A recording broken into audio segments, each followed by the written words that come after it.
bunny trail, hippity hoppin', Easter's on its way. Bringing every girl and boy baskets full of Easter joy, things to make your Easter bright and gay. He's got jelly beans for Tommy, colored eggs for Sister Sue. There's an orchid for your mommy and an Easter bonnet.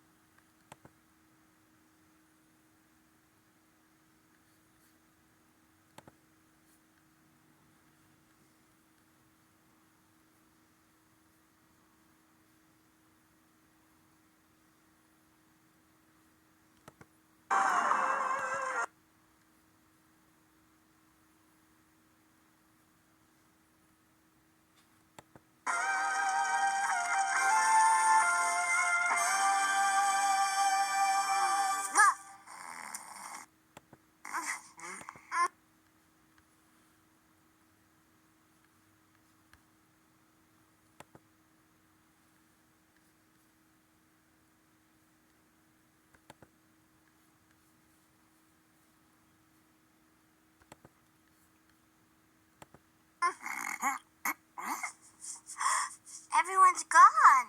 Oh, how embarrassing. Oh, we slept right through church.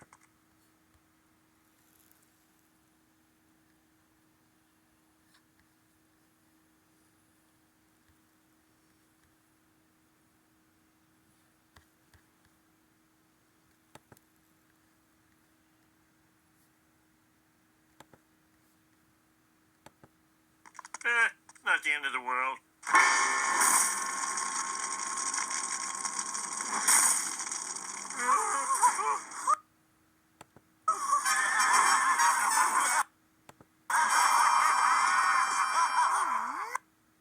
Oh, it's the apocalypse. What? Are you wearing clean underwear? Not anymore. It's the rapture, and I never knew.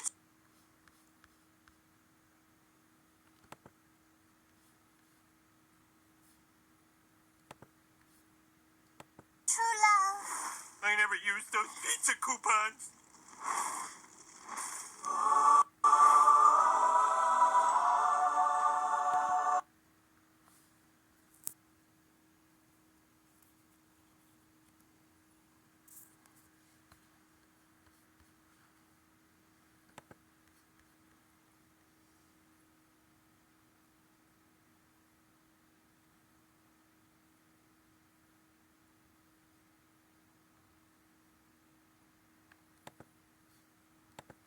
Worship Ashtaroth, who is the consort of Baal or Baal. The Hebrew scriptures and archaeology from ancient Babylon will tell us a great deal about the origins of the female deity known as Ishtar or Easter. According to Bereshith, that is the book of Genesis, Nimrod was the founder of ancient Shinar and Babel or Babylon, the region known as Mesopotamia, the cradle of human civilization.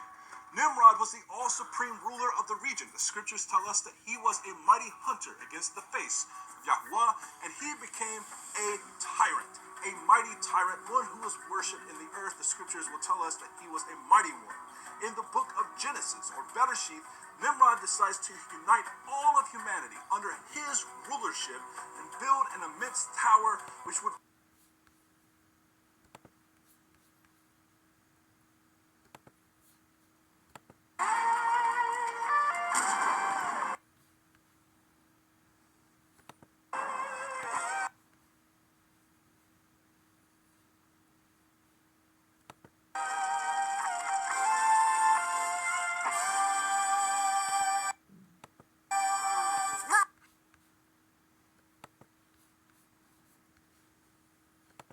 reach the heights of the heavens.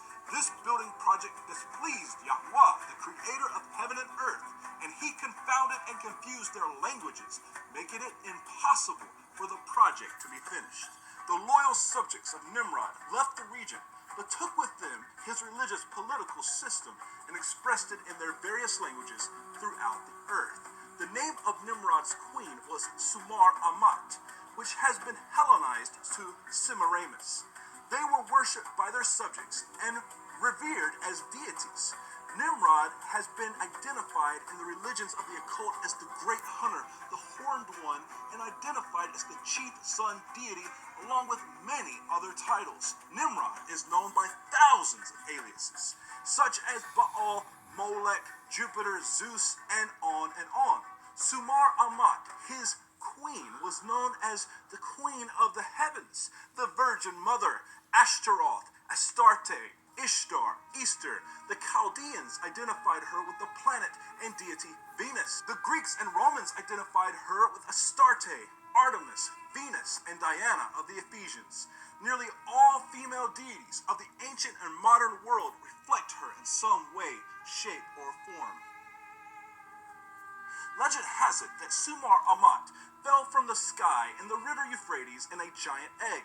To signify her divinity, to the people she performed a sign of changing a hare into an egg-laying bunny rabbit. Thus, the symbols of the egg and rabbit were adorned by her priest and used in various fertility rituals. The religions of Mesopotamia and the surrounding areas have it that Nimrod, who is Baal, was slain for his rebellion against the Creator. Supposedly, according to legends, in that region he was cut into little pieces and his body parts were scattered throughout the region, similar to what we see with Osiris in Egypt. In an attempt to resurrect the fallen deity, his wife Sumar Amat, or Semiramis, found and assembled all of his parts, with the exception of his reproductive organ. Sumar Amat commemorated his reproductive organ by setting up decorated trees called asherim, which the scriptures identify clearly and forbid constantly the decorating of sacred trees. And she erected obelisks to commemorate Nimrod's everlasting phallic symbol. After Nimrod's death, Sumar Amat was found pregnant. She claimed that Nimrod had ascended into the heavens and impregnated her through the rays of the sun because now he was the chief sun deity. Thus, her child was born during the winter solstice, around December the 25th, or Christmas today, and she named him Tammuz. And Tammuz was the baby son of the god. And Tammuz was gorged to death by a wild boar when he was 40 years old. To honor his life, worshippers of the ancient Babylonian mystery religion would mark their foreheads with the T for Tammuz and fast for 40 days, one day for each year of the life of Tammuz.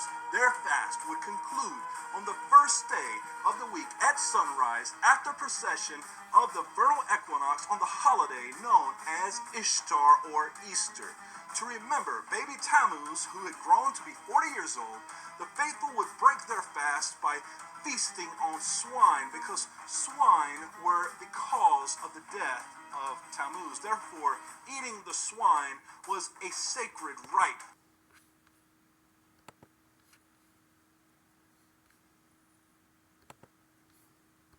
To be done on Ishtar Sunday during that time. Early in the morning, on the vernal equinox, priest of Ishtar, or Easter, would impregnate virgins on Ishtar's altars.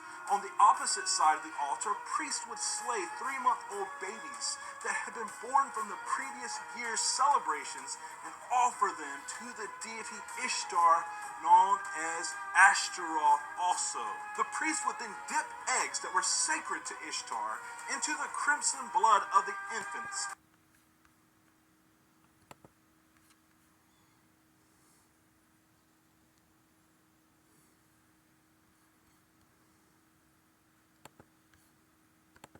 As an ancient fertility rite to bring fertility and to bring rain for the coming season.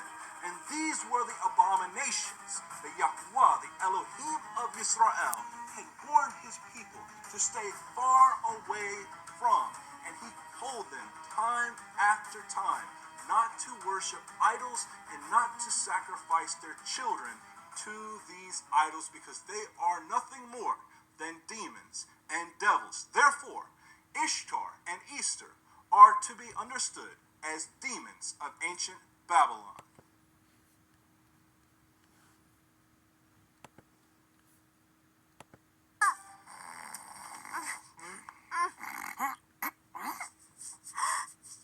Everyone's gone. Oh, how embarrassing. Oh, we slept right through church. Not the end of the world.